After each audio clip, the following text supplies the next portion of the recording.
ഞാൻ ഇറങ്ങി വിളിച്ചില്ല ഇരുടാണ്.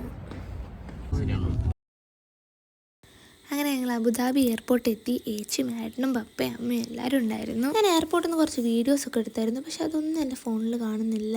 ഐ ഗെസ് അതെങ്ങനെയോ ഡിലീറ്റ് ആയിപ്പോയി. അങ്ങനെ ഫ്ലൈറ്റിൽ കയറി ഞാനൊരു മൂവിയൊക്കെ കണ്ടങ്ങിയിരുന്നു. അത്യാവശ്യം നല്ല രീതിയിലുള്ള സങ്കടം ഉണ്ടായിരുന്നു നാട്ടിലേക്ക് തിരിച്ചു പോകാൻ. മെയിനായിട്ട് ഏച്ചിൻ്റെ ഡെലിവറിക്ക് ഞാൻ അവിടെ ഉണ്ടാവില്ലല്ലോ എന്നതായിരുന്നു. എനിക്കപ്പം ബേബീനെ കാണാൻ ഇനി കുറേ കാലം കാത്തിരിക്കണമല്ലോ എന്നതായിരുന്നു എൻ്റെ ഒരു വിഷമം. അവരെയൊക്കെ വിട്ട് നാട്ടിലേക്ക് പോകുന്നത്.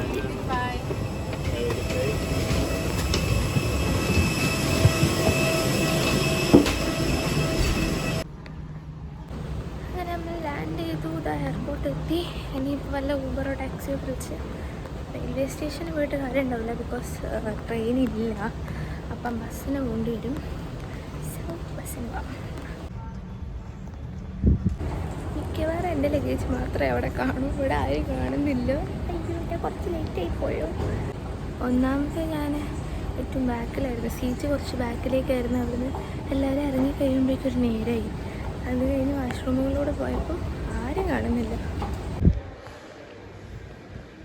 ഞങ്ങൾ ഫ്ലൈറ്റ് മാത്രമേ ഇപ്പോൾ വന്നിട്ടുള്ളൂ തോന്നുന്നു, അല്ലാതെ മാത്രമേ അവിടെ കാണുന്നുള്ളൂ. ഈ എയർപോർട്ടിൽ വേറെ ആരുമില്ല. എൻ്റെ ലഗേജ് ഒരു 5-6 വട്ടം വരെ പോയി കഴിഞ്ഞിട്ടുണ്ടാവും. അങ്ങനെ കാത്തിരുന്ന് എൻ്റെ ബാഗ് വന്ന് നമ്മളെത്തി. എല്ലാവരും കൂട്ടുകാരും കൂടി ഞാൻ ഒറ്റയ്ക്കാണ് ഗൈസ്. എൻ്റെ കൂട്ടുകാരുമില്ല. പറയാനൊക്കെ വയ്യ കേട്ടോ, ഇവിടെ നല്ല ചൂടാണ്. ഇറങ്ങിയിട്ടുള്ളൂ, നല്ല ചൂടുണ്ട്. അയ്യോ, നമുക്കിനി ടാക്സി നീ നോക്കാം. ടാക്സി വിളിച്ച് ടാക്സി ഇപ്പോൾ വരാൻ മതിയാകും. ടാക്സി വന്നു. അങ്ങനെ ഞാൻ കൊച്ചിൻ എയർപോർട്ടിൽ നിന്ന് നേരെ അങ്കമാലി ബസ് സ്റ്റാൻഡിലേക്കായിരുന്നു പോയത്. നല്ല വെയിലുണ്ട്. ഒരു മണ്ണത്തരം കാണിച്ചു ഗൈസ്. ഞാൻ ഫുഡ് കഴിക്കാൻ മറന്നു. ബസ് കണ്ട റെസ്റ്റിൽ ചാടിക്കയറിയതായിരുന്നു. വെള്ളത്തിന് ഇതായിട്ടുണ്ട്. 2.5 മണിക്കൂർ കൊണ്ട് എത്തേണ്ട ഈ ബസ് തന്നെ എത്രയോ നേരം കഴിഞ്ഞിട്ടാണ് ഗൈസ്. കഴിഞ്ഞ അവസാനം കോട്ടയം സ്റ്റാൻഡ് എത്തിയിട്ട് ഒരു കുപ്പി വെള്ളം വാങ്ങി കുടിച്ച് ആശ്വാസം.